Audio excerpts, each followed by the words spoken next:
নমস্কাৰ দৰ্শকসকল, আপোনালোক সকলোকে পুনৰবাৰ আমাৰ ইউটিউব চেনেলটোলৈ স্বাগতম জনাইছোঁ। বন্ধু বান্ধৱীসকল, হাই প্ৰেছাৰ অৰ্থাৎ উচ্চ ৰক্তচাপ হৈছে এক নীৰৱ হত্যাকাৰী ৰোগ। এই ৰোগত খাদ্য নিয়ম মানি চলা অত্যন্ত প্ৰয়োজনীয়। আজি মই আপোনালোকৰ বাবে লৈ আহিছোঁ হাই প্ৰেছাৰ ৰোগীয়ে কি খাদ্য খাব নালাগে। নম্বৰ 1টো হৈছে নিমখ।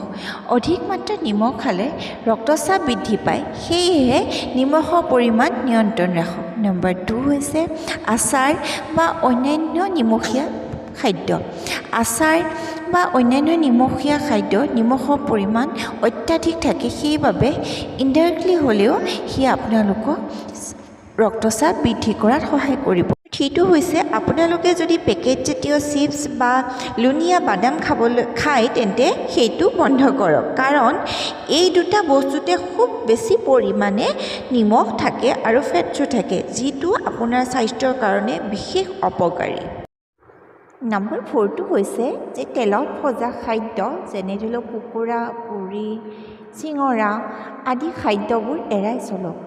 নম্বৰ 5টো হৈছে বহু তেলেতীয়া মাংস, যেনে ছাগলী মাংস বা গাহৰি মাংস, এনে মাংস খোৱা বন্ধ কৰক।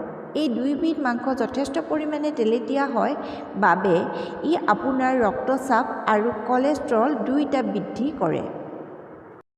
নম্বৰ 6টো হৈছে আপোনালোকে প্ৰচেছ মাংস খোৱা বন্ধ কৰক, কাৰণ ইয়াত যথেষ্ট পৰিমাণে নিমখ আৰু কেমিকেল পোৱা যায়।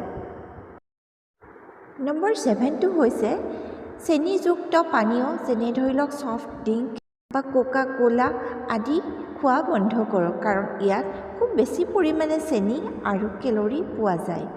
নম্বৰ 8টো হৈছে অধিক মাত্ৰাত কফিনযুক্ত পানীয়, যেনে কফি বা অধিক মাত্ৰাত চাহ, এইবোৰে আপোনাৰ ৰক্তচাপ তীব্ৰ কৰি তোলে, গতিকে এইখিনি খোৱাৰ পৰা নিজকে বিৰত ৰাখক। নম্বৰ 9টো হৈছে যে বেকাৰী খাদ্য, যেনে কেক, পেষ্ট্ৰি, ডোনাট আদিত তেল, চেনি আৰু নিমখৰ সংমিশ্ৰণ হয়, গতিকে এইবিলাক খাদ্য খোৱাৰো বন্ধ কৰক। নম্বৰ 10 হৈছে ফাষ্টফুড, যেনে বাৰ্গাৰ, পিজ্জা, ফ্ৰাইড চিকেনত নিমখ আৰু ফেট দুয়োটাই অধিক মাত্ৰাত পোৱা যায়, গতিকে তেনে খাদ্য নাখাব।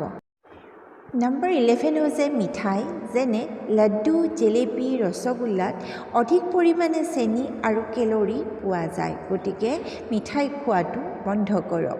নম্বৰ 12 হৈছে মাখন আৰু চীজজাতীয় খাদ্য, যেনে চীজ, বাটাৰ আদিত অধিক পৰিমাণত ফেট পোৱা যায় আৰু যি আপোনালোকৰ হাৰ্টৰ বাবে ক্ষতিকাৰক।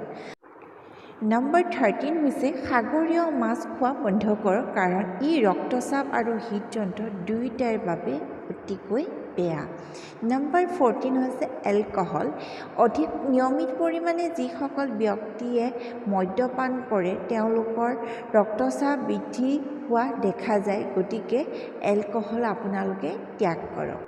নম্বৰ 15 হৈছে ইনষ্টেণ্ট নুডলছ। ইয়াতো অধিক পৰিমাণে নিমখ আৰু তেল দুয়োটাই থাকে, গতিকে ইনষ্টেণ্ট নুডলছো খোৱা বন্ধ কৰক। প্ৰিয় দৰ্শকসকল, উচ্চ ৰক্তচাপ নিয়ন্ত্ৰণত ৰাখিবলৈ হ'লে অধিক পৰিমাণে সতেজ ফল-মূল, সেউজীয়া শাক-পাচলি আৰু নিমখবিহীন বাদাম খাবলৈ যত্ন কৰক। আৰু লগতে পৰিষ্কাৰ পানী কমেও 2 পৰা 3 লিটাৰ খাবলৈ চেষ্টা কৰক। নিজৰ স্বাস্থ্য যত্ন লওক আৰু জীৱনটো উপভোগ কৰক। দৰ্শকসকল, মই ওপৰত কৈ অহা কি খাদ্য আপোনালোকে খাই কমেণ্ট বক্সত লিখি জনাবলৈ নাপাহৰিব। পুনৰ লগ পাম আপোনালোকক আকৌ এটা নতুন ভিডিঅ'ৰ সৈতে। তেতিয়ালৈকে নিজৰ স্বাস্থ্য যত্ন ল'ব বুলি মই আশা কৰিলোঁ। ভিডিঅ'টো শেষলৈকে চোৱাৰ বাবে ধন্যবাদ।